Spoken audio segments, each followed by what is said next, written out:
Why you sound like that? Because I've been in my room all day.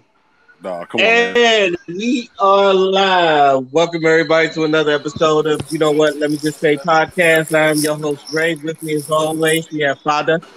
Yo.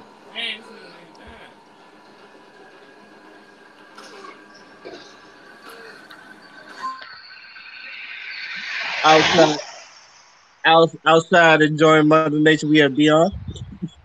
What's good? On my way home from work. Partner background noise.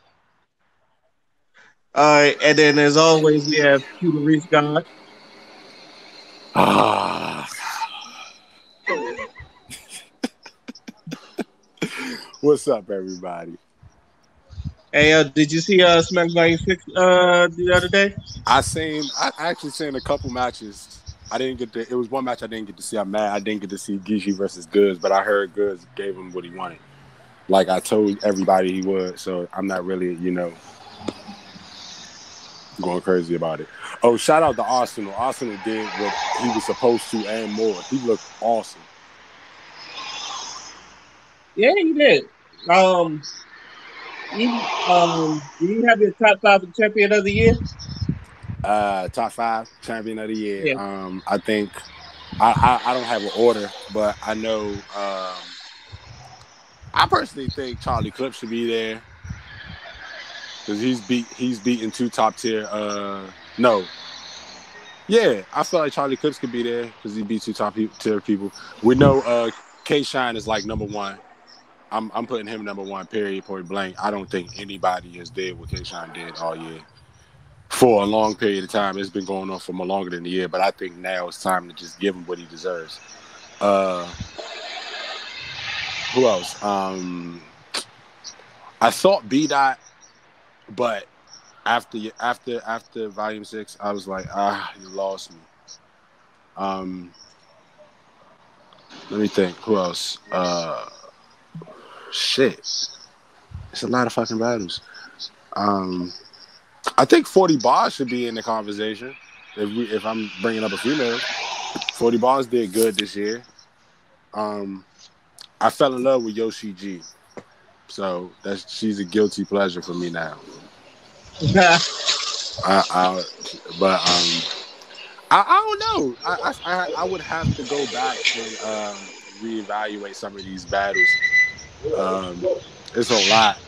But as far as like, if we just going about who I think is champion of the year, just cold-hearted, is K-Shine. And I would be highly upset if he's not the winner because he's clearly just been dusting everybody off the floor. That's okay. My top five in no particular order is B Dot, K-Shine, Ill Will, Arsenal, Chilla Jones. But we all know Gucci God is going to win it for a third time in a row. Hey, I swear to God, if Gucci Gotti wins, I'm not even going to lie to you. If Geechee Gotti wins, I'm going to send a very angry letter to Jay Black because now I'm wondering what is the criteria of champion of the year, because at some point there has to be like you have to consider a lot of these people. Yeah, Ill Will has had a crazy year though. He went crazy. Look, you already know I'm a big K-Shine fan, and I said for debatably 3 years he has been undefeated. Unbeatable. I thought he should have got it from one of those 2 years. If last year they would have gave it to Ill Will, I wouldn't have minded because I thought Ill Will had a bomb year last year too. So. But I feel like the criteria of champion of the year should be resume and the depth of how bad you beat people, and even close matches with legends, close matches with top tier battlers, and just you're showing your dominance and being able to show your superior, lyricism. And I felt K-Shine beat Geechee Gotti clear.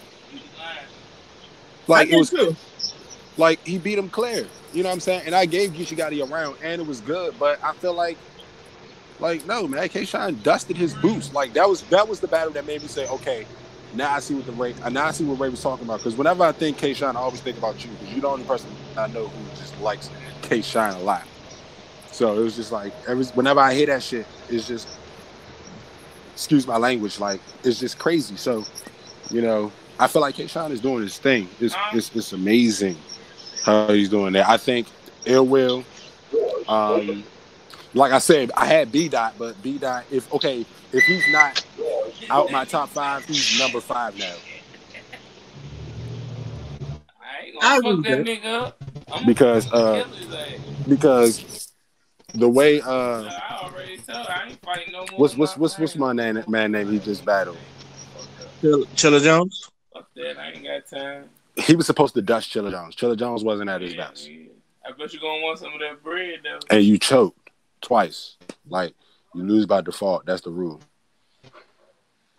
You choked twice. And like, you lost it twice. Like, I feel like Charlie Clips's moment against Geechee Gotti was like, it's borderline. I want to give him the choke, no homo, but the fact that we allowed Loaded Lux to live after he choked, I feel like we should give Charlie Clips the benefit of the doubt. You talking about Loaded Lux as Calico? Mm-hmm. They gave him the everybody gave Calico that round. Okay, but they still don't like.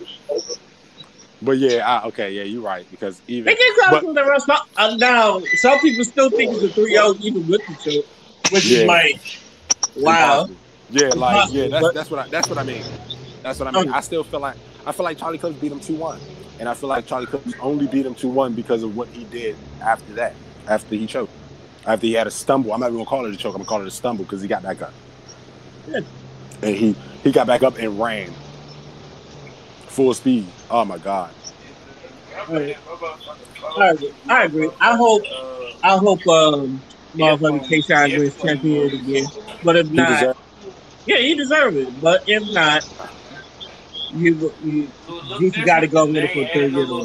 So K-Shine, I've been looking for K-Shine to give me a perfect basketball comparison, and believe it or not, K-Shine is Kobe Bryant.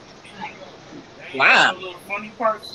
Believe it or not, you have legends better than him. You have people who stumble sometimes, who win, who don't. You know, Larry Bird is the more of a.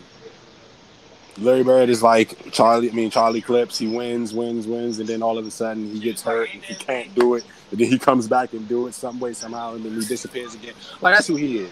You know, you got Loaded Lux. We know who Loaded Lux is. That's Michael Jordan. Mm-hmm. Wow. Yeah, he's the best. He's the best to the best. He's who you tried to mimic yourself after, but you just quite can't. You can't do it. You know. I feel like Geechee Gotti is LeBron James. You just give him what he wants, call him the best, and just let him just lose and just sweep it under the rug. K-Shine is Kobe Bryant. He puts up all these crazy numbers. He beats people. He might lose, but he loses in a winning effort. And he might win champion of the year this year, but he won't win it again because it's like Kobe. Kobe only got one MVP, and we're still trying to figure out how. The one with Ghost and be like, I'm dead. So yeah. So I think he's the next. I think K-Shine is the next overall like package. Like, oh my God, how do you beat him? Angles, punches, schemes, wordplay, crowd control. He has crowd control in a closed area. Like, this is crazy. I've never seen this before. It's crazy. Hey man, K-Shine do what he do. All right, on with the show. Father, last week you put a ban on niggas dating white women. And by popular, when I clicked it up, it was one of the more popular videos, like, on my channel. So, congrats on that. I guess people really responded on him, and it's ban on white women. Now, the further, wow, he needed to be heard. He needed to be heard. Now, to further expand on the white women, black men not dating white women. There was a leak. That damn photo shoot. There was a leak of these white women and these group chats talking about how black men would do anything just to be with white women, and they Right. was really going hard. Hey, One of Ray. them even said you could pee in their mouth and they won't say nothing. Hey, Ray. No, Ray. Before yeah, he starts, go ahead. I just want to say, I think you purposely highlight these topics just to get a rant from Father every episode, and I love every minute of it. Go ahead, Father. I mean, when points, I would say this: when points are proven, I feel like sometimes you got to take a victory lap. So, You know what? You know what, Father? We are the champions. Go ahead. yeah, go ahead, Father. Go ahead, say what you got to say. Um, so I guess the first thing that I want to say is I'm tired of how we've always have these conversations, and people either do two things: they either undermine what the fuck we're trying to say about it, or they try to, create another narrative to move the goalposts when we discuss these things. And it's disgusting to me because if we're having a conversation, then it should be based on solutions. It should not be based on more nonsense. So when I put the ban on black men not dating white women, you know what I'm saying? I'm seeing other conversations. This shit pops up with the whole Snapchat shit. And I'm seeing Negroes on Twitter fucking going angry and going wild. And I'm like, why the fuck is this new to you? Why is this like, why are y'all so surprised that people are out here saying this? It's obvious that we are a group that don't even really respect themselves in public. So what the fuck makes you think a whole bunch of white women is going to praise a whole bunch of black men? They see us as Right. bed bugs, nothing more. So Right. I don't understand why Negroes got so surprised. And another thing that I didn't like with a lot of these discussions is how it was so motherfucking quick to disregard, discredit, and undermine black men that are not on that shit. Because there's plenty of us out here. There's plenty of us speaking up about it. There's plenty of us that actually want to date and uplift black women. But it's so goddamn hard when all you hear are the coons. And when we're trying to say shit and when we're trying to make our presence known, it's like, oh, he's just the diamond in the rough. Oh, he's not like those other niggas. We need to protect him, and then that's it. And there's nothing else. It's all performative. It just seems like no matter what you do, like, like I don't even know how to explain. It's like no matter what you do, you're still put in that box.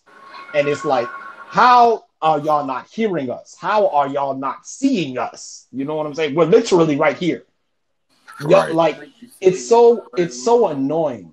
It is so annoying when you have a clear principle, when you have a clear objective, and you make it known that this is your objective, and you get with other people that align with your objective, and all you do is try to reverse the narrative. All you try to do is genuinely try to provide an example to which people can see and be like, oh, okay, maybe shit is moving in the right direction. Now you got Negroes using this fucking Snapchat, screenshots in order to throw more shots at black men. And then I'm just like, you know what? At this particular point in time, like, no matter what you do, it's either damned if you do, damned if you don't. You could have 100 black men marry black women, give them houses, give them children, all of them successful, give them retirements and everything that you could ever do to empower your family, to empower your women, to empower the community.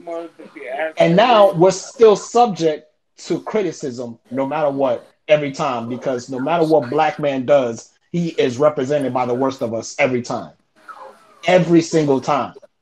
So when people, sit here and then we talk about, oh, look at how white women see you. And it's like, you know what? This is how the whole world sees us. And we've been trying to say this shit, but we go unheard. So at this point, what the fuck do you want us to do? What do we do? What do you want us to do?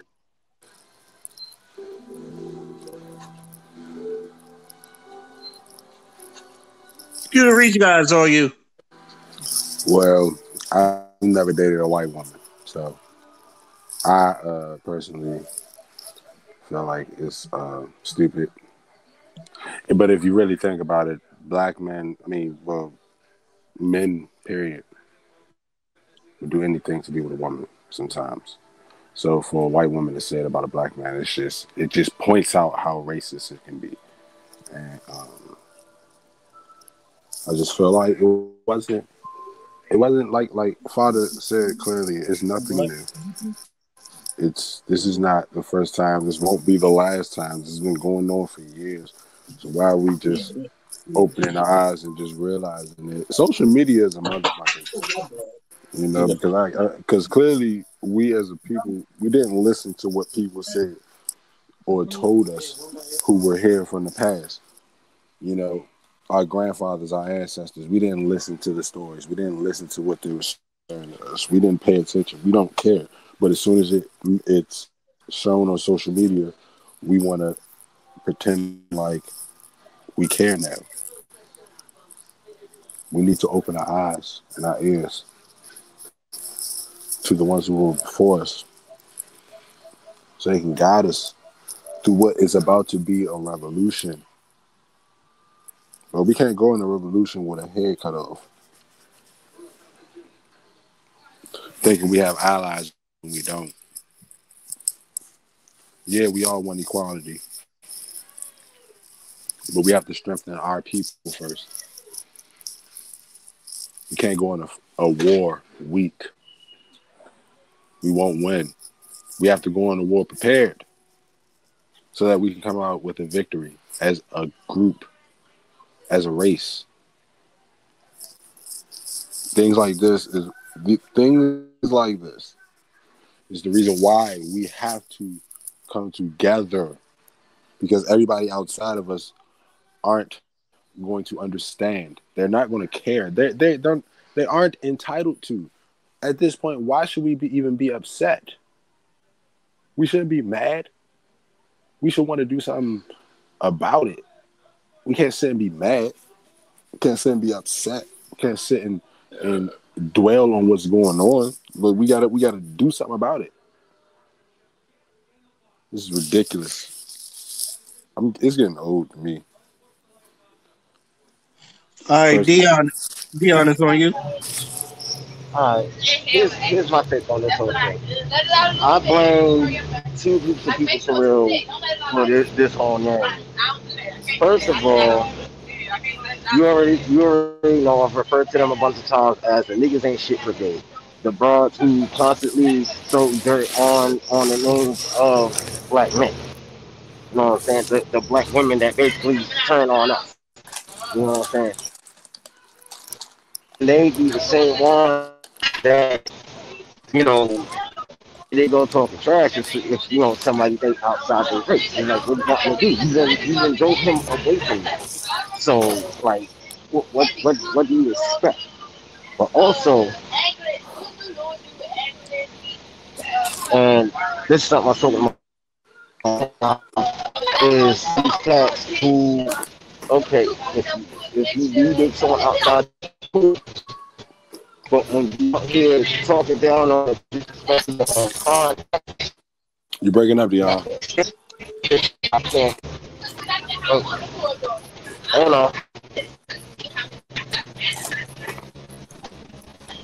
Where I'm riding through on this damn bus, my signal just got weak. Can y'all hear me now? Hello? Yeah. Okay, I sound better? Yeah. Alright, cool. Like I was saying, it, I blame these bros who are always talking about, talking down on black men. But and also, you know, same thing with black men who talk down on and disrespect black women. That's why these white chicks think it's cool for them to treat us the way they just talk about us the way they talk about us. Talk about, oh, we'll do anything to do with them and all that other shit. So I feel like until you silence those two particular things, this is going to be like a consistent issue. But then the question is, how do you silence it?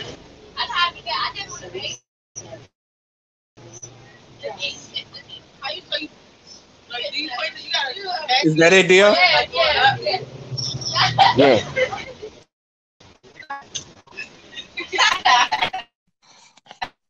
All right. I guess with everybody done said what they said, I guess I'm gonna say this, and I realized this when I wrote it down on the topics to talk about, and I sent it to everybody. Um, basically, falling for the same trap.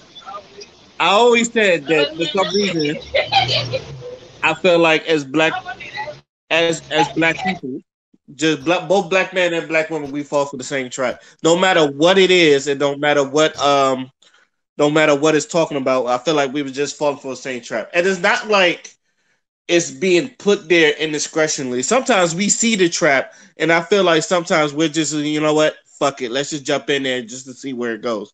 Sometimes, and with this particular one, it's just like, how many more hints in 2020?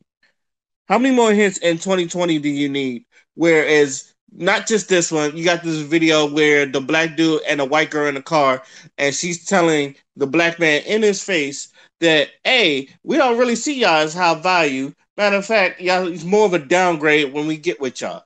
That's coming from a white woman. That should have been your first red flag. And that should have been like, all right, if you want to do this, at least have your fun, or at least get with someone that you could click. Not get with her because she's white, but get with her because you click. Because you know what? Even though I'm with Father on his bad for white women, I don't have a problem with interracial dating. Obviously, he doesn't either.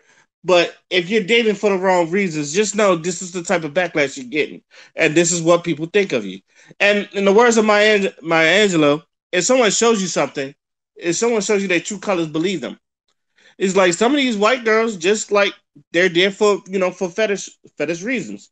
And let's not front like black men. We don't give a white woman for fetishized reasons. Two, we do. But if you do, just go and get your fun and do this. But one thing, and I guess this is gonna be, like I said, it's gonna be a recurring thing because I feel like it's with everything we're gonna be talking about. We got to stop falling for these same traps. It's just like it's not good for us, and it keeps us arguing with each other, especially between black men and black women, because for some reason, and this has been showing throughout all of 2020, it ends up being a black man and black woman thing, which for some reason it shouldn't be, especially with stuff like this. If anything, this argument should be about black men and white women. Like, black women shouldn't be nowhere near this. And that's even speaking for the black women. Keep bringing this up. You see how white women treat you? It's like some of the niggas know. Some of the black men know.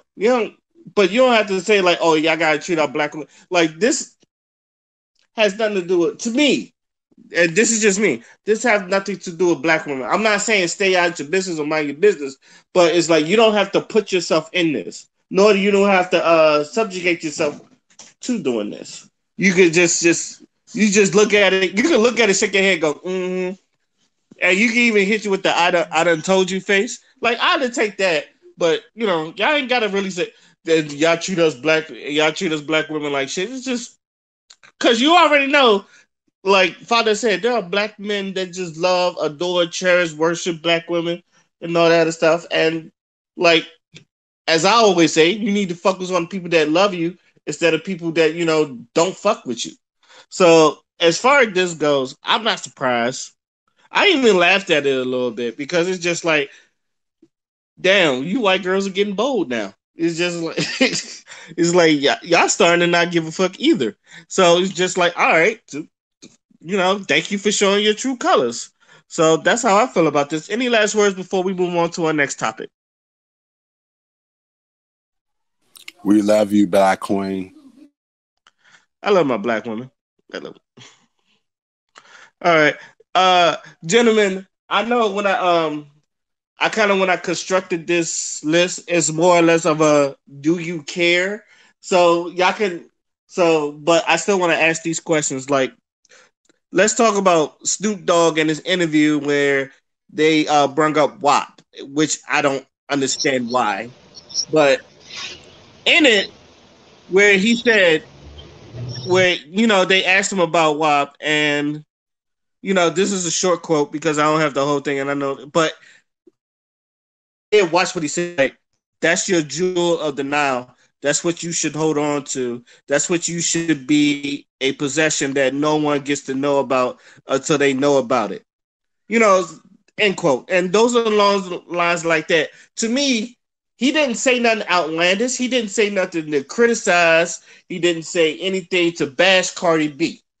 But he was just saying like you should have more, have some more creativity with what you're talking about. Now he did say, and he did say this: 21-year-old him would have been on that WAP remix, especially like been doing stuff. But he's an older person, and he did say like this is his daughter generation when they brought up his daughter. This is his daughter's generation, so she's probably into this whole WAP thing. So what I've been so basically, gentlemen, how do you feel about the media trying to come at, or the people trying to come at Snoop for giving out his opinions on WAP? Anybody want to start with this? Leave Snoop alone. God damn, y'all always fucking with somebody. God damn, leave people alone. Some people just have their own opinions. God, Jesus Christ, we know the shit that he used to put in his songs. Okay, we get it, we understand, but you just leave. Some people have their own opinions. Can we allow people to be individuals and stop trying to force people to like and have the same opinion on shit? Like, where's the individuality? Like, why do we have to crucify somebody because they don't have the same opinion as us? It's not cool, bro. So yeah.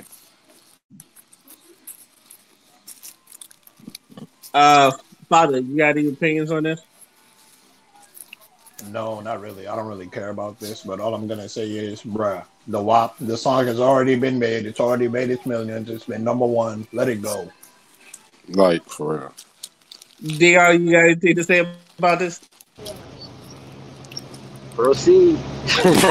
Like, fucking I'm like, it's Snoop Dogg. Like, leave the man alone. He old as shit. Like, we respect Snoop. Leave Snoop alone. Why you always trying to bother somebody? This shit shouldn't even be a conversation. He said what he said. All right, okay, cool. Y'all tried that shit with Lightspeed. I'm gonna just say we're this. not doing it with Snoop. We're not doing it with Snoop, bro.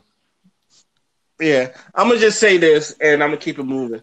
I feel like they're still trying to make Snoop the villain because he kind of like got away scot free with the whole calling Gayle King a fucking doghead bitch, even though we thought she deserved it. She definitely deserved it. It's like, and then like, and I still feel like they're trying to make him. All right, so what are they trying to make him a villain of? Let's say he criticized WAP. And that's what I see from like a lot of these. From what I read it from is BuzzFeed, and then when you scroll down the article, they bring back his old lyrics from Doggy Style, like when he was 21, which he's done. I'm saying. Yeah, and then it's just like that's just proving his point when he said 21-year-old me would have definitely been on it. I'm not on that type of time no more. That's exactly what he said. So I don't understand why like y'all trying to make him sound like a hypocrite when he said 21-year-old me would have definitely jumped on there. Why are y'all trying to make why are y'all trying to make Snoop the enemy so bad? Like I feel like there's somebody that's trying to like deliberately trying to ruin Snoop's career or try to make him stop getting money and all that other shit. It's like people like obviously y'all tried to cancel him during Gayle King and niggas was like, nah, he was right. You don't be talking about people's family like that. Why you gonna bring up like Kobe rape case and like why is Gayle bringing up Kobe's rape case and all that stuff when he was After he died? It's like after he died. After he died, he just died. That was a fan talking. Like that was somebody who truly was a fan of fucking Kobe. Not just a fan, but someone that knew him personally too, and knew him that he was a good guy. And I told people, you could tell he did not want to start off like that. Like he started off calm, and you could see it building up. And then when he got to funky dog head bitch, that's what he said. Fuck it, and he just let everything fly. He's like, respect the family and back off. Like, you could tell his anger got the best of him because not only that was a fan, but that was his close homie. And you know, LA and Lakers fans alike. And Kobe fans love Kobe. And it's like, why are you doing this to Kobe? And it's like, I understood his. I think a lot of black men understood that man's anger, but here I understood what the hell he was talking about, and he wasn't even criticizing. And the one thing I did hate about this is they took it to Offset, and you could tell Offset didn't even watch the video or watch anything that he said. They just the way that was delivered to him, it seems like he was criticizing WAP, and even in the headlines, it's like Snoop Dogg criticizes WAP, and it's just like it's not even like that. It's not nowhere near like that. And it seems like, they're trying to make Snoop Dogg the villain again. Man, fuck that. Y'all made us hate Kanye West. Okay, we get it. Now you trying to make us hate every fucking legend that's in this fucking world. No. Kanye West made us hate Kanye West. But he's I keep telling you, Kanye was always been like that way. Exactly, that's what I'm saying. He's always and had Kanye, that mindset. and then I'm not even going. Hold on, because let me correct that again. I'm not even going to say like, oh, they made us hate Kanye. Here's the thing: anyone who knows anything, anyone who actually pays attention, come on, we know Kanye ain't right in the head. So when he do certain stuff, it's like literally the best thing you can do is ignore him. When he do and say certain shit, the best thing you could possibly do is ignore. But look at this. Or sit there and watch it and enjoy it, because I enjoy his rant. So here's my thing. But here's my thing. All right. So before Kanye West had this transformation into Yeezus or whatever, whoever he think he is in this case, he always had a problem with paparazzi. And he wasn't crucified for being an a-hole towards paparazzi. This is a long, going feud. Like this has been going on for a long time, but now all of a sudden it's an issue when he's an asshole towards paparazzi. Like I understand Kanye West is different. He has a different mindset, but who are we? He's black. He's one of us. We can't just he's like, we know what's wrong with him. Like I keep saying this, if you have a cousin who thinks like that, are you going to disown your cousin? No. So, why do it to him? Like, he just thinks differently. Like, it's okay. It's okay to have your own opinion. I don't agree with his opinion. None of us in this podcast agree with his opinion.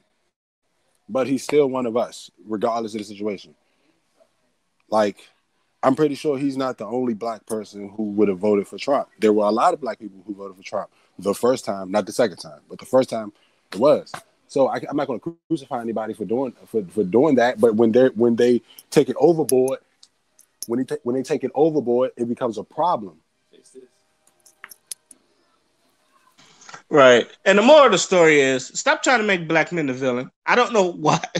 I don't know what is this media got this whole thing about making black men the villain for some reason. If it's not him, it's Boosie. If it's not Boosie, like you said, it's Kanye. If it's not Kanye, it's either Morgan Freeman or Denzel. And you can tell that didn't work. And I know they're trying to make Nate Parker the fucking villain again. So stop trying to make black men the villain. Any last words before we move on to the next topic? That's the phrase right there. Stop trying to make the black man a villain. Leave him alone. Oh yeah, and yeah, that also falls on Snoop. That also falls under the line of, even though I didn't have a problem with what you said, this also falls on the line of falling for the same trap. It's like I like hearing you talk, but goddamn, you could have the way in that same interview you dodged that fucking Gale question. You should have dodged this question. At least in my opinion. On to our next topic. The Game Awards was this week, and there's a couple things that I liked, and there's a couple things Father didn't like, as in Sephiroth being in Smash. I'm just a Final Fantasy fan. That's just me. But also, a couple things that I know a lot of people didn't like is that The Last of Us 2 won Game of the Year over Ghost of Tsushima, Final Fantasy VII, Hades, and Animal Crossing. Of all games, I was surprised it's nominated. So shout out to Animal Crossing. But gentlemen, let me ask you: did the right game win Game of the Year? No.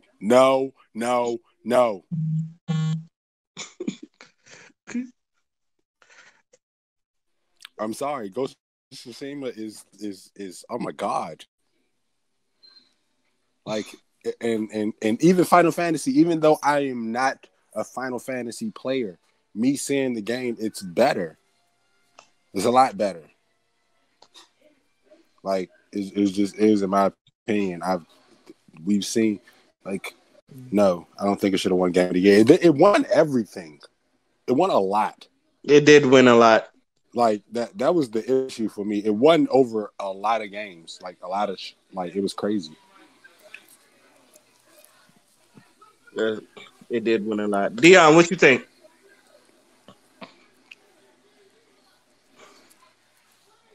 Dion, you There there? we go. Okay. I had to unmute myself real quick. My phone was in my pocket. But I've never played either of the Last of Us games. So I can't really pass an opinion on it. You know what I'm saying? I haven't played Ghost of Tsushima either, so I can't really pass I can't really say nothing about that. The one thing I will say though is I did hear a lot of negative reviews about The Last of Us 2. So I don't know. And I'm just speaking on what I've heard. I repeat, I've never played any of these games. You know what I'm saying? I've heard people ranting and raving about how dope Ghost of Tsushima is. And I've heard like a lot, and I mean a lot of negative reviews about Last of Us 2. You know, about character development was trash and some more shit. And so I don't know. Like I said, I can't say much because I never played the games. Okay. Father, what about you? Do you feel like the right game won Game of the Year? I don't care about Game of the Year. I don't even care about gaming right now, and I'm gonna explain why. I literally skipped the Game Awards because of this exact reason. I hate how elitist gaming has become, and it is very apparent with this award show. I didn't even watch it, and I could just feel the fucking entitlement that comes from these people playing these games nowadays, because gaming is no longer for gamers, it's for consumers now. Motherfuckers release Call of Duty every year, people buy it. Motherfuckers release Madden and 2K every year, people buy it. Motherfuckers people playing, games like Rocket League, where, they actually put effort in the game, and, it has a competitive scene and everything, but I didn't see it get no nominations this year. You know what I'm saying? You got games like Destiny, which is literally designed to empty your fucking pockets, and motherfuckers sit there and just eat the shit like everything is okay, when obviously it's not. You see, all of us, we came from an age where if you bought a game, the game had something special about it. Even if the game was trash, there was something special about it. Ray, I'm gonna give you an example. Capcom versus SNK1. That game is not that great, but if you and I sat down and played that game right now, we'd have a lot of fun with it than we'd be playing like what, Dragon Ball Z Fighters or like Tekken 7. Would you agree with that statement? You are correct, sir. Exactly. Because even though the game I feel that way about Skullgirls. Yeah, but even though that particular game isn't that great, there's something special about it. It has a soul. You know what I'm saying? These games that are coming out, like, I'll give props to Ghost of Tsushima, and it should have deserved Game of the Year because that game has a soul. Everybody remembers. Everybody who hears that game name, they know something about it. They can tell you something about it. You know what I'm saying? We even have our legacy titles. You have your Resident Evils. People have fond memories of that game. You have your Mega Mans. You have all these different game series that, we fell in love with and shit. Facts. You know what I'm saying? And I'm even not if saying they're individual games, this you just remember something specific about that one game, even if it was just an individual game, not just a series. Yeah, and this is not me trying to say that The Last of Us doesn't have a soul or whatever. Obviously, it has a message. Obviously, it has a narrative. Obviously, you can immerse yourself in the story. But I feel like for what is going on right now with the gaming industry, I'm not seeing the same type of engagement with the actual gamers. And it just now it's all about the consumers. You know what I'm saying? Like Among Us winning an award, you know what I'm saying? It's like, bro, this game is just Werewolf. This is literally just Werewolf. Why is this winning an award? Not only that, the game didn't even come out this year. It was slept on all this time. Motherfucker who was popular started streaming it, then it just blew up, and now you have all these memes and shit like that. And it's just like, bro, it don't even feel like it's organic anymore. It just feel like people playing the game for the meme or playing the game because their favorite streamer playing it. You know what I'm saying? Like, and that's why, like, a game like Among Us, like, I can only play that game for like 30 to 45 minutes tops. You know what I'm saying? I'm not gonna spend an hour fucking playing Among Us. You know what I'm saying? I got other games I need to be playing. I've been doing this shit for damn near 20 years. I know my shit. You feel me? So it's like, You can't entice me with little sucker shit like that. You can't entice me with a new Mario game every fucking year. You can't entice me with a new Call of Duty every year. Fucking make a game that's gonna speak to me as a gamer, sell that shit, and then I'm gonna play it, and then I'm gonna get discuss it with other people that have the same passion as I do. But these motherfuckers out here with these award shows and these fucking stupid ass guest characters they keep putting in these games that have absolutely nothing to do with the game in general. Like, I'm tired of all that shit, and it's becoming. And I also hate how elitist it's becoming because now Cyberpunk just got released, and barely motherfuckers can barely even play the game if they got a PS4 or the Xbox One X. You either gotta have one of the next gen consoles or a beefed up PC to play a fucking game that has been released that you paid $60 for. Not even $60 if you got the collector's edition. You trying to play that shit? It's freezing on you. There's bugs, and it's obvious that this game isn't even really ready to be played at the level that y'all trying to play it at. And now they have to release all these different patches. A patch came out before the game came out. And I'm sitting here and I'm just like, bruh, at this particular point in time, this is what y'all get. This is what the industry has become, and y'all allowed it to be this way. So I don't want to hear no complaining. Because y'all motherfuckers wasn't complaining when y'all shelved out Call of Duty every year. A Cyberpunk game comes out, they've been delayed the game twice, and now motherfuckers want to cry because it's not ready. Fuck you. I'm out. I'm done. In case y'all didn't know, Father got time today. I got a little time on my hand too. I got a little time on my hand about these video games too. Pisses me off because this is something I genuinely enjoy. I can't even play video games right now. My shit got taken away from me. So it just makes me mad. This is the state of gaming today. Just a whole bunch of consumers speaking on shit they have no fucking real appreciation for. Like this is, Father, I'm glad you're here because this is the same way how I feel about fucking what is that game called again, Ray? Among Us? Young, I fucking hate that shit. I hate it. Oh yeah, Among Us with the best multiplayer game? Young, like what the fuck, bruh? Are you fucking kidding me? Seriously? Like where is the detail? Where is the context? The game is so stupid. It's so stupid. Like, oh my God, I've never watched so many people play a stupid game since fucking what's the shit called? Fucking God damn it. I can't think of the goddamn name of the Fortnite. Stupid shit. Fortnite? Like, come on, like seriously. And then the one game, and then the one best multiplayer game, best. I can understand best mobile game. Okay, that's cool, but best multiplayer game, stop it. And then but before, shout out to Mortal Kombat for winning best fighting game, but we knew that was going to happen. That one I also disagreed with. Really? Hell yeah, I disagree with that. Why? Oh my God! Do you really want to lay it out? Do you really want me to lay it out? Let's hear it. All right. First of all, they have a game mode in which you have to grind to unlock shit, and not only is it buggy, not only is it annoying as fuck, it's also kind of buggy too. And not only that, there's stupid consumables in the game that you're entitled to use because there's stupid gimmicks in said game element, and you gotta do that shit and grind it in order to unlock intros and endings for your character individually. You have to spend at least 200 hours in that mode in order to unlock every single intro for your character. Flaw number one. But doesn't that ensure? No, it doesn't. Continue to play the game? No. There's playing the game, and then there's forcing me to do something that I don't want to do in order to unlock something I really want. You're punishing me. That's not me playing the game. All right, here's what he's talking about. You got to spill someone out the blood for each character, and there's over 30, 40 characters in there. So you got to do that for each character just to unlock a costume. You don't have to do that for each. You don't have to really do it for each character. Yes, you do. Yes, you do. Yes, you do. If you're a completionist,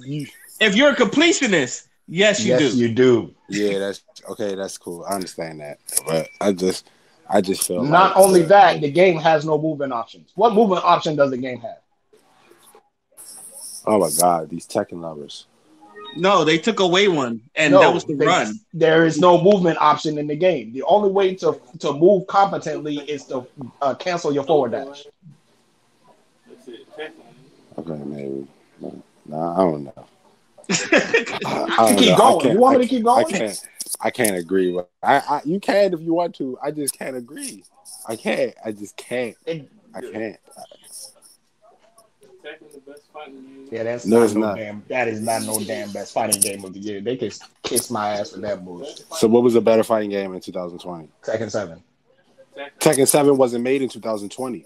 That's the problem. It doesn't. No, it doesn't need to be. Well, neither was Mortal Kombat 11. Mortal Kombat 11 came out last year. Street Fighter 5 was nominated, and that's like the oldest game up there. Yeah, it came out 2016. Okay, I understand what you're saying now. All right, Street Fighter 5 was trash. Trash. Street Fighter 5 is not trash. Okay, trash. The online is trash. The gameplay is not trash. Here's my thing about Street Fighter 5. Street Fighter 5 would have been a perfect game for if it had two things. No, listen. I'm gonna break it down. Street Fighter 5 would have been perfect if it had two things. Number one, actual working netcode, and number two, actually competent defensive options. Those are the only two things hurting the game. Other than that, because when you play and watch Street Fighter on a high level, the game is beautiful. Like when you watch two people who actually know what the fuck they're doing, it don't even matter what character they're using. The game becomes beautiful because now it becomes a test of, okay, in what situations can I put it to my benefit with the tools that I have? And a lot of characters in Street Fighter 5 have a lot of really good tools. Even characters like Falk, who have she has like three special attacks, but if a player is really, really, really good and knows his shit, he can actually make her work. That's what I like about the game, because the game, you're forced to respect every single option in the game. If someone is on offense, you are forced to respect that shit, no matter what button you press. But the problem with the game is it doesn't have a lot of defensive options. So you are either forced to re-reversal or just not be in the way at all. Or you just gotta block the shit until until you're out of range, and then you can move it again. It's your turn again. That's the only real issue with the game. I think they did. I think they tried to do too much with the mechanics behind that joint. There's not enough mechanics. And then here's the personal stinger for me. They butchered my favorite character, Ken. Who? They ruined Ken. Who? I'm sorry. One of his signature moves couldn't be one of those V-triggered option things. I'm sorry. Are you serious? They ruined Ken. Do you know how safe Ken is? That nigga has a safe heavy Tatsu. This man can full frame Tatsu into a Shoryuken. Have you not played a Brazilian Ken? Man, they ruined that shit. In my opinion, they ruined that shit. I don't think you played the game. I don't think you played the game. I have it. You have it, and I still think you haven't played. I don't think you played the game. I don't like how they did that shit. I can't do it. No, it's fine that you don't like it. I just think you haven't played the game. Like I said, I don't know anybody else that can full screen Tatsu and be safe accurate. Anything else? If I need to erase something, that's the first thing that's going to go. I haven't played it in close to a year. Then we have our answer, right? There you go. You have not no frustration until you fought a Brazilian king. And anybody that doesn't play fighting games is like, what the fuck are they talking about? But the people that do play fighting games understand what the hell I'm talking about when I said you haven't have frustration until you fought a Brazilian king. That's all I'm gonna say. That's all I'm gonna say. I would rather fight. What is this bullshit? I would rather fight back-to-back Akumas with good net codes than a Brazilian king with a bad net code any day. I would rather fight G with his over-the-top V trigger, and I love G, than a fucking Brazilian king. That's all I'm gonna say. as far as game of the year goes, I'm very biased because I'm a big Final Fantasy VII fan. But even then, I love the Final Fantasy VII game. Yes, I think Ghost of Tsushima. If Ghost of Tsushima would have won it, I would have been happy with it too because that is a beautiful game, and the story is great in that one. The audio and all that other stuff. So at least for That game is player's amazing. choice, I believe the player's choice, which is like viewer's choice, Ghost of Tsushima won that. Best RPG game, Final Fantasy VII won that. As far as best multiplayer game, I don't think Among Us should have won. I was actually surprised. I thought he was going to give it to Call of Duty. But They deserved it. Fall Guys should have won that shit. Best multiplayer, Fall Guys, easy. But yeah, I'm about to say I wouldn't have been mad if Fall Guys won because I understand how good that game is to people. yeah, Fall Guys. I would. Fall Guys is really fun. Yeah, I played it a couple times. It was fun, but like I would have understood it. I just didn't like how they just gave it to Among Us. Fall Guys makes me curse. I just Yeah, just I can know. believe it. Yeah, it's people. But as far as like to me, I think Ghost of Tsushima should have won the whole thing. It's a beautiful game and all that other stuff. And everything Father said, it's like it's really become really elitist, and it's gotten to a point where it's kind of ridiculous. Where Legend of Zelda used to push back their game so much because they don't want it to be buggy, and I used to tell people like. That is why. So when it released, y'all mad that it's buggy. That's on. I always said that's on y'all. Y'all bought the game. Y'all should have just waited for it to be. I think you might want to see this. What? Lana's about to fight Nia Jax. Just point that out. Oh my god, Ray, keep going, please. I cannot believe you fucking interrupted him just to say that. I told you. I told you. I'm gonna just keep it short. Like Ghost of Tsushima should have won, but my bias stance would have picked Final Fantasy VII because I have like I said, that game has soul. And even watching the remake, that game had soul. That game had a lot of detail.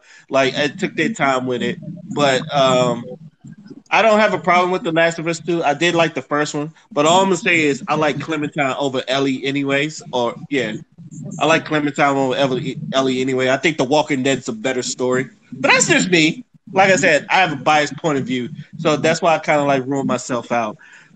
Any last words on this before we move on to our final topic? Oh, shout out to the Evil Dead game that's coming out. I'm very interested in that one. Shout out to Sephiroth. Father, I know you don't like it. And you have all, and I'll tell you this, you have all the rights not to like it. Smash has become Mugen. Smash has become Mugen. It's not that Smash has become Mugen. It's just, nigga, there's so many other characters. Oh my fucking god. Why? Where's Chrono? Where's Chrono? I want more of the cast from Sonic the Hedgehog and Smash Brothers. Fuck the bullshit. Nah, we got enough. Sonic is enough. Nah, fuck that. Give me Tails and give me Knuckles. Fuck the bullshit. Especially They all Tails do the gonna same do? shit. They all do the same. Wait, shit. what is Tails gonna do? they all got their own abilities. What is he gonna do though? You gonna whack his tail at you? Is that what he gonna do? Maybe. Is he gonna have a Sonic Adventure 2 robot? All right, Why so the fuck not? That would be dope. Is he gonna throw electric rings at you?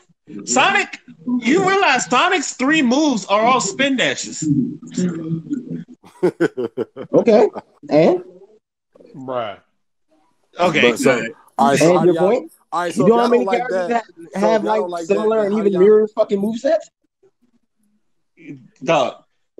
His down B is a spin dash. His side B is a spin dash that goes up and then spin dash. All right. His His neutral dash aim, attack is a spin dash. his dash attack is a spin dash. His down smash is a spin dash that goes in circles. Can we go? Do you want to go further? Hey, so all right, if y'all don't like that, then how do y'all feel about Brawlhalla? I would never touch that game again. Why do you even bring that game up? Hello, I would what? never touch that game. Hey, I just wanted to hear y'all talk about. I mean, I played it once with a student of mine when I was working back then, but that was about it. It's I looked at it. I tried it. Brawlhalla's Like, not bad. There's better stuff out there, but Brawlhalla's not bad. Yeah, it's a cute game. It's It's a cute. knockoff Smash. It's cute. I'm gonna use one of Father's words. It's cute. It's adorable. But on to our last topic. And speaking of people that Father does not like, there was a video going viral about an image consultant named Kevin Samuels. Oh, this nigga. Yeah. And he basically a caller came in, gave him relationship advice, and he basically gave a relationship advice that some people either think is brutally honest, some people think he went too far, or some people just did not like his approach at all. So, gentlemen, I ask you if y'all done seen the video. How did you feel about his approach and like how he assessed the situation? I'm gonna go first because I got beef with this. Yeah, I'm about to say I'm afraid. Listen. If you are in the business of trying to give people advice, or you trying to, what is that? Go ahead. Anyway, so if you are in the business of giving advice, or trying to like uplift people or whatever, the first thing you can practice is some human fucking decency. And this dude doesn't have any at all. He sat there in his stupid ass chair trying to chastise a black woman because she just wants a man that's on her level financially. Sitting there talking about, how would you rate yourself? You're average at best. Like who the fuck is you? First of all, you know what I'm saying? I hate seeing people who got money, or they think just because they're making a little money, it give them grounds to criticize people, or it give them grounds to, prop themselves up at the behest of someone else who's probably just looking for their counsel in whatever issue that they having. It's not only is it disrespectful, it's also disgusting. You know what I'm saying? You got this black woman coming to you, beautiful sister. You know what I'm saying? Makes her own money, has her own business. All she's asking for is for tips to look for a guy that's at her level. Because there's a lot of bums out here. There's a lot of leeches out here. And the first thing that you want to tell her is that she's average at best. And then not only that, you have the audacity to say that shit and have a fucking picture of you with a fanny pack on surface the internet. And you're sitting there telling that woman that shit. Like it pisses me off to see that woman, be on that platform and have to take the verbal abuse that man gave to her. And I see Negroes on social media sitting there agreeing with him like, yeah, he right. Yeah, he right. You can shut the fuck up too. With your two-toothed ass. Just sitting there with your fucking Twitter fingers agreeing with a man that's wearing a fucking fanny pack. You can shut that bitch ass up too. I'm so tired of dudes who think that they got like they have some type of what's it called? They have some type of like say in whether a woman, wants something for herself. And it's like, get the fuck over yourself. You know what I'm saying? Like, she not dating you, she not worried about you, you're not even on her level. So why the fuck are you sitting here trying to chastise her? You know what I'm saying? And my beef with this particular dude is that he does this with almost everybody. There was another clip that came out. He was sitting there talking about how big do you have a big dick? And I'm like, first of all, you asking a grown ass man if he has a big dick. And you know what? That doesn't surprise me. Seeing with that fanny pack you got on in that fucking picture you was wearing, like, fuck you. And like, I'm jumbling up my words a little bit because I'm just upset. You know what I'm saying? And I'm not okay. But just seeing this man just like disrespect that sister like that, and motherfuckers sitting there agreeing with it, that shit rubbed me the wrong way. And not only did it rub me the wrong way, like it actually put us back. It actually set us the fuck back. Because now if people want to ask us some shit, they got to vet to see whether we going to handle it with some decency or handle it like a fucking asshole. And I don't like that shit. because we're supposed to be uplifting all of us. You know what I'm saying? We live in a white supremacist ass society. The very least you can motherfucking do is encourage this sister. She got her own business. You know what I'm saying? She make her own money. She take care of what needs to be taken care of. And you want to spend a better part of your time trying to chastise this woman because you couldn't even pull her in the first motherfucking place. Fuck out my face. I'm done. Who's next?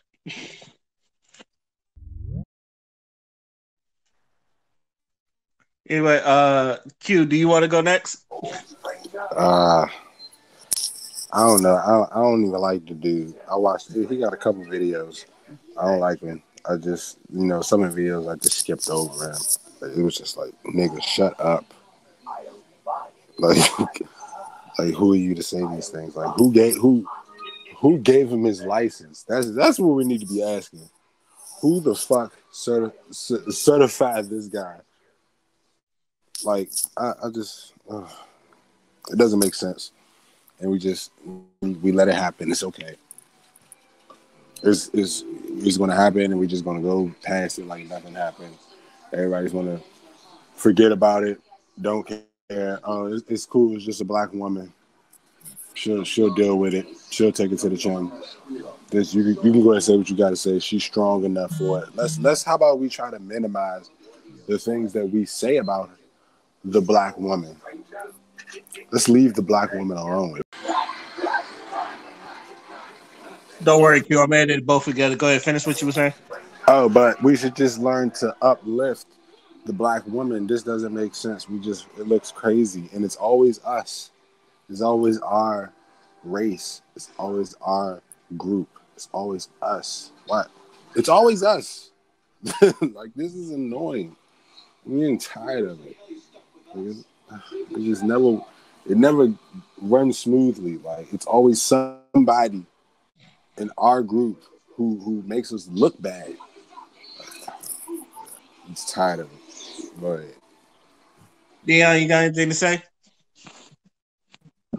Fuck it. Everything that needed to be said has already been said. Fuck it. Okay. I would say this at least 10 years ago, I probably would have been on there Kevin Samuels train, and like probably would have been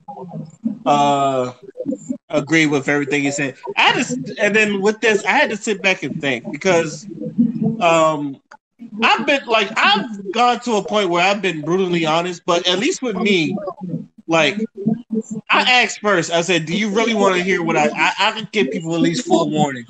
And I don't try to be insulting when I give my brutal, my honest views on things. I try not to be like insulting, but I do give people full warnings. It's just like, "Are you sure you really want to hear what I got to say about this?" And then I say, so everybody has their ways of pulling out their opinions of what they got to say. One thing I want people to understand is the stuff he says are opinions and not fact. Now, one thing he did say that I will agree with, like everybody thinks they're the exception. Sometimes you're not. That is you can put that on anything, not just her deal. Like you can put that on some people's deal. Some people feel like with things in their life, you are the exception. Sometimes you are not the exception. Sometimes like things are not going to go your way just because you want it to go to your way. So sometimes you got to get that entitlement mindset out of your head. That's how I feel about that. The second thing, and I've said this, I know she wants high value men and all that other stuff. Gabourey Sidibe just got engaged to a white boy that makes like $2.4 million, and everybody look at her as like the epitome. When you think of fat black women, a lot of people come to Gabourey Sidibe as like their example. She got herself someone not only to love her but someone with high value. So that's saying something. I know that kind of contradicts the whole exception and epitome thing. I'm trying to stay on topic, but take it what you get. And I say this all the time. I stopped listening to image consultants and image consultants, counselors, and all that other stuff because once you go out to the real world, people like you for you. And then once I always say like sometimes the best thing you can do is be yourself. That shit is real. Like there are people that will like you for you. There were people that would take you for who you are. There are people that just like look at you and you're the most perfect human being. You shouldn't change a thing. Sometimes I feel like the worst thing you can do is go to the image consultants like a Kevin Samuels. Now he's going to have his audience. He's going to have his shows. There are people going to agree with him, and there are people who are not going to agree with him. So that's always going to happen. But like I said before, in the recurring thing, we can't keep falling for the same trap. If you feel like you can get yourself a 6-figure dude, go get him. If you feel like you're good enough to get yourself a 6-figure dude, go get him. If you feel like you can bag yourself a Beyonce looking chick and you kind of like you look like Fat Albert, go get it. And ain't nobody stopping you from you. It's just like that's the best advice and shit. Shoot your. That's why I always say, go ahead, shoot your shot. See what people think of you or something like that. Maybe you would be that anomaly. Maybe you would be that person that beat the odds and something like that. There's always in how can I say it? You can always try. That's what I'm basically saying. So as far as Kevin saying, I just look at it as entertainment, but I will say this: a lot of, and I guess you could say you can have a right to be mad at this, but I don't want to hear the whole thing about men having fragile egos and all that other stuff because I feel like there was a lot of women that was kind of coming at him. And like, yeah, he kind of looked a little sweet, but goddamn, yeah, I was trying to. And like, he shouldn't have went at the. I don't think he should have went at homegirl like that either because she wasn't ugly. But I do feel like that she need a new camera because that camera kind of make her look greasy. I'm not saying she ugly. I'm just saying she looked kind of greasy in that one video image of her. She probably had better videos or better pictures of her. It's just that one is just not a real good. It's just she just looked greasy. But that's all. I'm not. She's not ugly at all. But as far as this concerned, it's just like fuck it. Sometimes you just got to go out there and just be like, fuck it. Somebody gonna love me for me. And if it's gonna be a 6-figure dude or it's someone that's equally yoked, somebody is gonna love me for me. So that's how I'm gonna keep it short about that. And anybody else got any last words before we move on to our final topic? I mean, for final thoughts. Just be respectful. Shit. All right. If you ain't got nothing good to say, don't say nothing. All right. Let's go to our final thoughts, starting with Q to Reach God. Okay.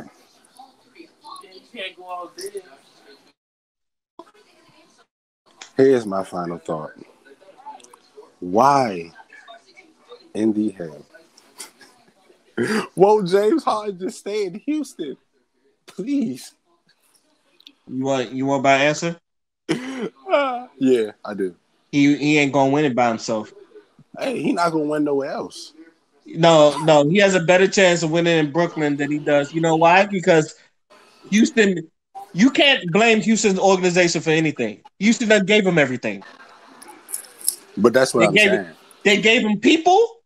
They gave him good coaches. Even though I'm not a big fan of D'Antoni, I was a big fan of Kevin McHale. I thought Kevin McHale was a good coach. Not only that, they gave him players. They gave you Westbrook. They gave you Chris Paul. And I don't care what anybody say. Chris Paul is a winner. Even though he's never won a ring, Chris Paul is a winner. And he will drag a bum squad into a playoffs. He's done it twice. And but James Harden Dwight Howard. He had Dwight Howard too. He had Dwight Howard too, and Dwight Howard was still in his prime, and he was still good Dwight Howard. So he had Jeremy Lin, but they fucked Jeremy Lin over. So I think that's a curse right there. But yeah, he's not gonna win it by himself. That's my opinion. He's not. He has a better chance of going to Brooklyn than he does to just staying there. Yeah, I kind of take that. Another thing I want to bring up. Yeah, I'm not a fan of the James Harden thing. I'm not gonna Another thing I want to bring up. Oh my God, why is Floyd Mayweather fighting Logan Paul? Yeah, do you think it was racist that a white man knocked out a black man?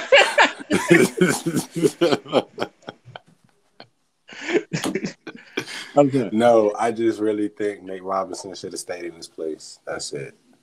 And if he was going to do it, he should have took it a lot serious. He looked like he was fighting somebody outside of the club, and Jake Paul looked like he trained to fight somebody in the ring. That's how I look at that. I just feel like, what is the point of Floyd coming out of retirement to fight Logan? I mean, Jake. Oh no, he's fighting Logan. Yeah, to fight Logan Paul.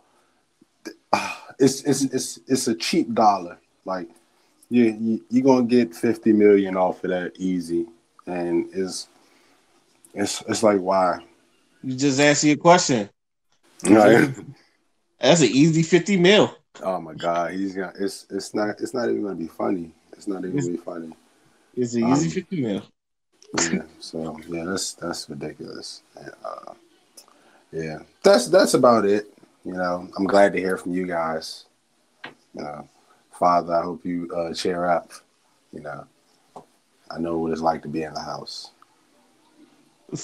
Dion is on you. What up? Final thoughts? Yeah. Okay. This situation I brought up in our group chat a while back. I don't know if any of y'all are familiar with a comedian named Major Hype out of Jamaica. But there was this big story going around about basically he caught his girl, cheating on him with some soca artist or whatever. But then she turns around and tries to say, oh, he was abusing her and all this other stuff. But when he actually provided like hard evidence of, number one, the chick was lying on him, and number two, all the dirt she was doing, he was, scrutinized and criticized and this, that, and the third. So my thing is this. On one hand, I don't support no type of violence towards females, but women need to stop believing they're above motherfucking reproach just because they're women. Something's got to be done about that whole pussy is power mentality and shit. Just no. Just because you're a female, you are not above reproach. Wrong is wrong, dog. The bullshit that Shorty was doing behind his back was wrong. Her accusing him of like whooping her ass and shit when he did nothing to her, that shit was wrong, dog. Stop believing your shit don't stink just because you're a female. And that's all I got to say. Father is on you.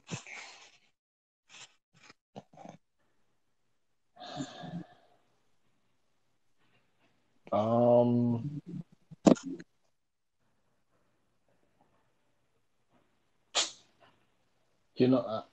don't think I have any final thoughts. I'm cool. All right. Two things. One, I'm glad that basketball season is back. The Bulls kind of look kind of good with Billy Donovan, and I'm not gonna lie, the Knicks kind of look good with the little team they got, the little young team they got with Nerlens Noel as center and Obi Toppin kind of like ducking on people. Q, how much faith do you have in your Celtics? Because Gordon Hayward's kind of balling on Charlotte. First of all, don't disrespect me like that. This is the preseason. Okay? It was 2 games. This is the preseason. Don't you ever disrespect me like that, all right? Second of all, respectfully, I have a lot of faith in my Celtics because we got bigger, we got better, we got vets. We have vet point guards. We still got young players that we got in the draft. Tristan Thompson was a great pickup. I like Jeff T. I don't know how he's going to work, but I guess he's going to take the load off of Kemba Walker a little bit. I think this is the year when Jason Tatum becomes a top 6 player in the league, because I think he's going to ascend and become better. I think Miami's going to be good, but I think it was a fluke a little bit. Milwaukee kind of scares me. Philly kind of scares me. Surprisingly, the Nets don't scare me that much. Here's why. We defend better than they do. That's it. Kevin Durant can drop 35 points. If we can put a body on Kyrie and force him to 20, 25, we can pretty much beat them. And, depending on their health, that could determine where their spot is in the playoffs. Because I think if they play bigger, if they play against a team that's bigger, like if they play Philly, they might lose to Philly. But overall, I think the finals are going to be the Boston Celtics and the Lakers, and I think Boston is going to lose 4-2 to the LA Lakers because there's no way you're stopping LeBron and Anthony Davis right now. Yeah, I'm not even going to lie. The Lakers are good. I haven't even seen LeBron and AD. Yeah, like they got some guy who I kind of thought would be pretty good, but he didn't get a lot of playing time, but he's starting to look great. Surprisingly, my player comparison towards LaMelo Ball was pretty accurate. So I'm not really too mad about that one. Because I kind of said he had his ceiling was Jason Kidd and his floor was Sean Livingston. So I just felt like, yeah. That's not bad. Yeah, he's not really the best scorer. I think he can shoot better coming into the league, better than Jason Kidd could. And I think he's a better passer than Sean Livingston was when he came into the league. So, it's kind of weird if you mash them up, you probably get him. But I still think Lonzo Ball is going to be better. Sorry. That's cool. I just hope my Bulls do better than last year. And with a new coach, Billy Donovan, I really hope we do some better. We look good too. So I just want to put us in. I just hope we do better in this thing. I'm actually hyped for my Bulls this season. And that's just me. Other thing is, and like I've been reiterating this whole thing, we really got to stop falling for the fucking same traps. It's not even like they're hiding it. Sometimes I feel like they do it just so they know that we'll react to it. Like anytime you mention anytime you mention something bad about black women, somebody's gonna react to it. Where I feel like people, you know what, this is just like I'm looking at the bait right there. It's like, and then I feel like people are just like, I know it's a trap, but you know what? Let me bite into it anyway. I feel like that's just us. Like we shouldn't be. We got to a point where it's just like we should look at it. We should look at the bait and go, I ain't falling for that shit. Go around. Let me go mind my business. It's like I feel like a lot of people are just like, we're so bored. We'll just go into the drama just for shit, just for the shits and giggles, and then end up like being worse off than we already is, or just try to piss people off into some shit. There are things that I feel like we should be ignoring. Like the whole Offset, like when they asked Offset, I feel like even though Offset didn't say nothing bad about Snoop either, I also feel like it's just like, you know what, they grown, and then just leave it at that. I feel like a lot of these situations where we see shit like this, we should go, you know what, I'm not touching it. And I hope like in 2021 we get better at that, where we just look at shit and go, you know what, I'm not touching this. I know this is fake, and I know what you're trying to do. You're like, it's not going to work. You know what? Let me get on about my business. But I feel like even with that subject that you bring that up, I want to throw something in there about Kyrie Irving in that same situation, because I feel like instead of being professional and being able to say that, I feel like him saying that he's not going to talk to the media and calling the media pawns, it was a bit over the top, and it wasn't necessary, and it makes us look bad a little bit, because it kind of shows like we, even at our best, we have to set an example. And, with kids following you, you have to show that you can be professional even in bad surroundings. Even when you got a bad reporter who annoys you, you have to be able to, answer a question in the most strategic way without, offending anybody, but being able to carry yourself and still contain your own mindset and your own opinion.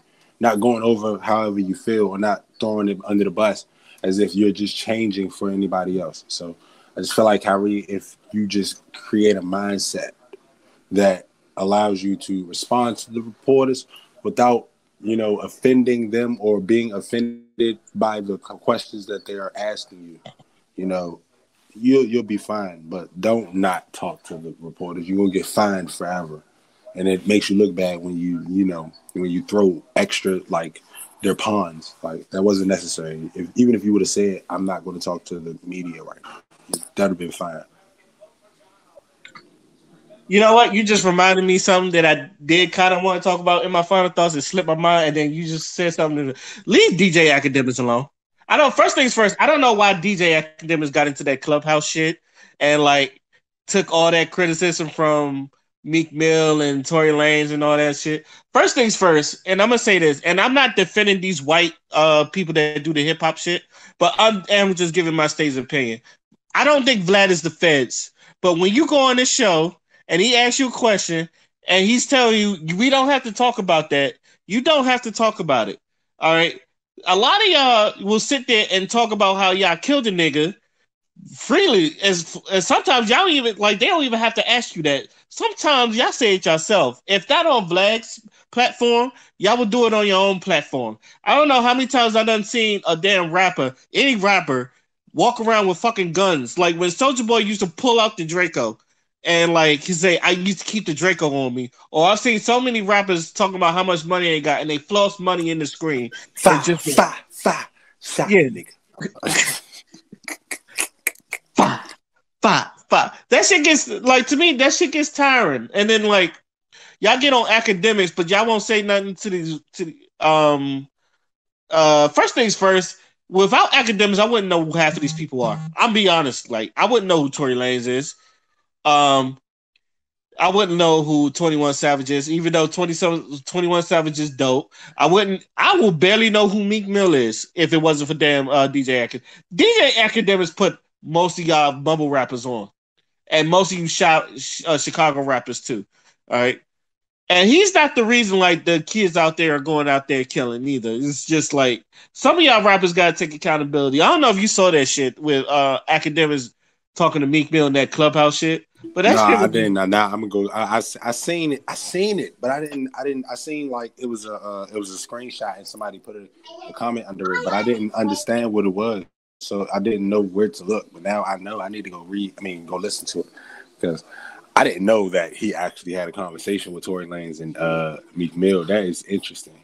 Tory Lanez, Meek Mill, 21 Savage, Lil Yachty. It's like all up in there. But the more I started, what I'm getting at they is all went in on him or something.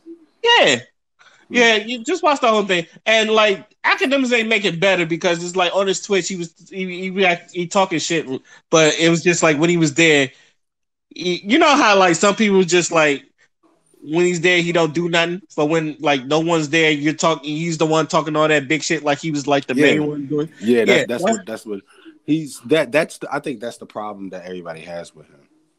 I just think he has a punchable face and a punchable voice. And I like academics. I think your statement would be more accurate if we were talking about Charlemagne the God. Because personally, I feel like Charlemagne the God. I enjoy him. I think he says some things that I don't agree with, but for the most part, he says a lot of the things that I can't really be mad at. And even when he's wrong, he admits it and he apologizes and he goes on about his day. He leaves it alone. And plus, he's a part of one of the most iconic videos that we've ever seen in our life. Yeah. You know what I'm saying? So, but and this is just me because it's just like it's not to me. It's not X's fault because everybody was like, "Oh, you making this shit on pop." I said, "Dog, like I've been knowing about Chicago killers way before DJ Academics." That's a fact. All right. I've been knowing like I know people in the military that's from Chicago and they tell you stories about like how like niggas in Chicago like they walk around and the GDs and like if you ain't gotta if you know, especially in that street life. Like I remember there was and plus like like I said, half you rappers do it yourself. If it's not on Axe Channel, I've seen y'all do it yourself on your platforms or on your Instagrams. I remember there was a video. I don't know if you heard this about this rapper in DC got shot, and his op did a video at his grave. Oh yeah, that was OG Man. I remember that. You remember that? And then that nigga got shot. Yeah, they did him dirty. Yeah, but Exactly. he went He all the way. deserved that. The fuck? He went all the way out Virginia to their gravesite. He went all the way out to their gravesite and was like, he was like, he did a complete video. He pulled liquor out. He said the name of the person that died, and the dude that died, he fell off a bridge. But it was like, damn, he was disrespectful as shit. Like, it was terrible. He went to the grave. He burnt something on the grave. He pulled liquor out. He was standing on the grave just dissing the entire. Like, it was just terrible. And you think niggas wasn't gonna retaliate? Oh no, you if you in the streets, that's cool. Like, you don't disrespect nobody like that. Like, no. Like you on social media. You know, you put a video out. Come on, man. Come on. That wasn't cool. Like, when I saw that, I was like, oh, this nigga asked for it. I don't care. He marked. He was asking for it. Yeah, he marked himself for death. He knew what time it was. I don't know why people think that they can do stuff like that and get away with it. Oh, can I point out something quick fast? Go ahead. You mentioned Tory Lane, big head, goofy ass. Did y'all watch the video that I shared earlier of 20 people who ruined their career in 2020? He made the top 3. Who's number 1? Fucking J.K. Rowling, the chick who wrote the Harry Potter series. Damn. I disagree. Because niggas still love Harry Potter. Said on Twitter, which I think it was something that got taken the wrong way personally. She shouldn't have been persecuted for that. Maybe it's just me. They still gonna buy Harry Potter books. They gonna still see a movie. I don't care. Like, J.K. Rowling good. She made her money. Every time one of these TV channels fucking play one of them movies, she get a check. Yeah. Anytime somebody buy a copy of them DVDs or them books or whatever, she get a check. Yeah. And when they start streaming that shit, she'll get a check too. Anytime somebody plays the Harry Potter Lego games, she get a check. Matter of fact, I think there's gonna be a Harry Potter video game coming out. I'm pretty sure she's gonna get a check too. There's been several Harry Potter video games. Yeah, I know. I think there's one coming out soon. That's what I'm saying. Maybe. I'm not sure. I think the next one's supposed to be based on a Fantastic Beasts series. Even then, she's gonna make her money. So it's just. Hey, yo, Ray. Yo, I'm looking at something real quick, and before we get off, I just want to give you a list of the top 10 albums of 2020. Okay, are you ready? Go ahead. I still got to construct mine, but go ahead. This is okay. Somehow, some way, Lana actually pinned Nia Jax. Yes. Amazing. Go ahead, Q. Go ahead. All right, this is Billboard.com, by the way. Okay. Number 10 is Juice WRLD, Legends Never Die. Number 9 is Sheikah, Industry Games. Okay. Number 8 is Polo. Yeah, Polo G, The GOAT. Number 8. Number 7, 21 Savage, Metro Boomin, Savage Mode 2. It should have been higher, but we're gonna take it. Number 6, Freddie Gibbs and Alchemist, Alfredo. Yes, I still gotta listen to that album. J Electronica. Number 5, The Written Testimony. No, I disagree. You disagree? I was waiting for it. I disagree, but go ahead. I personally think 21 Savage should have been there, but that, first of all, that's not even Jay Electronica's album. That's Jay-Z's. That's Jay-Z's mixtape. But we that's Jay-Z's mixtape featuring Jay Electronica. But go ahead. Jay-Z murdered that. Jay-Z destroyed that. Number 4, Lil Uzi Vert, Eternal Atake. I highly disagree. It's a good album, but I highly disagree. Yeah. Number 3, Run the Jewels, RTJ4. Oh, I gotta listen to that too, because I fuck with Run the Jewels. Number 2, Shoot for the Stars, Aim for the Moon, Pop Smoke. Which was a great album, by the way. I gotta admit it. I like the album, but I think they're giving it to him because he died. I'm not. Yeah, okay. I'm not gonna... I want your opinion on what you think Billboard would make the number 1 album of the year. Doja Cat. I was gonna say Megan Thee Stallion. Meg Thee Stallion, but Doja Cat.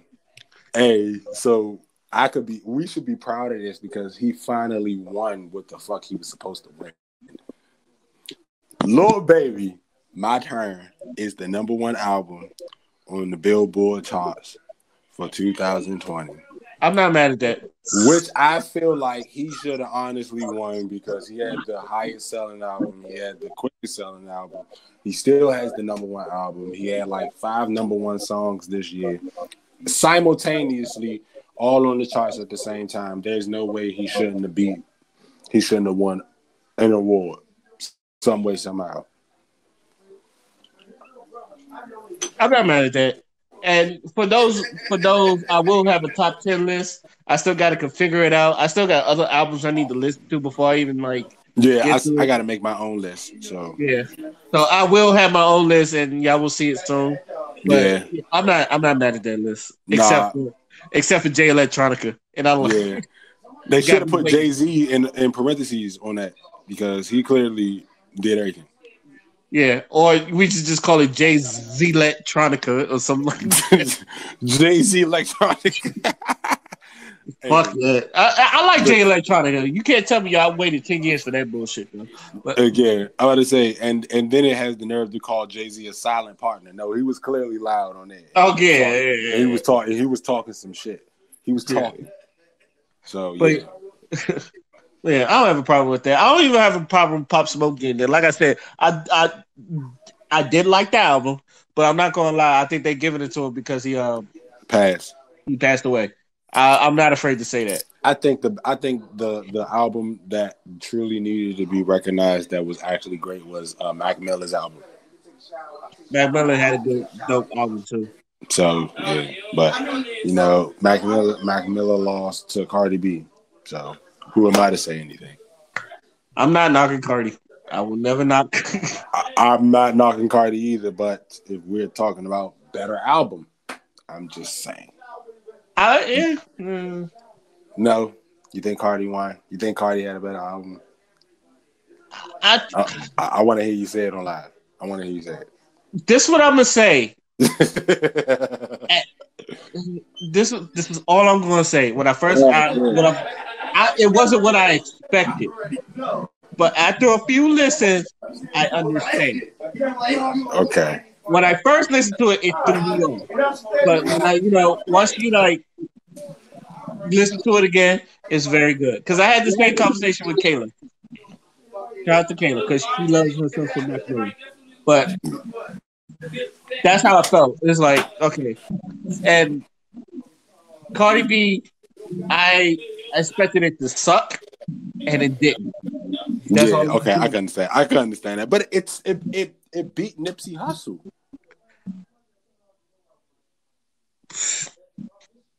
Yeah, talk about it. Yeah, talk about it. Hey, man, Victory Lap was dope. I'm about to say talk about it. I like Victory Lap. I cannot knock you on that. Wait, they fight each other? Victory Lap was amazing. Victory Lap was amazing. That was the album where you said, "Damn, what the they've fuck?" met in the ring before. This was great. Tony Storm won. Like, damn, why did you die and leave this greatness sitting behind? I know. That's it. Hey, I can talk another half an hour about this, but I need to go make spaghetti for the house. So I would like to thank the panel, and I would too, but I got to make spaghetti for the house. I would like to thank the panel for jumping on. I would like to thank all of y'all for listening to hear us talk our shit again. Q, we will be back on this. We will be back talking about this. All right. Yeah, yes, we definitely have to. We got to take a day out to talk about this one. All right. So this is, you know what? Let me just say podcast and I'm signing out. Peace. Deuces.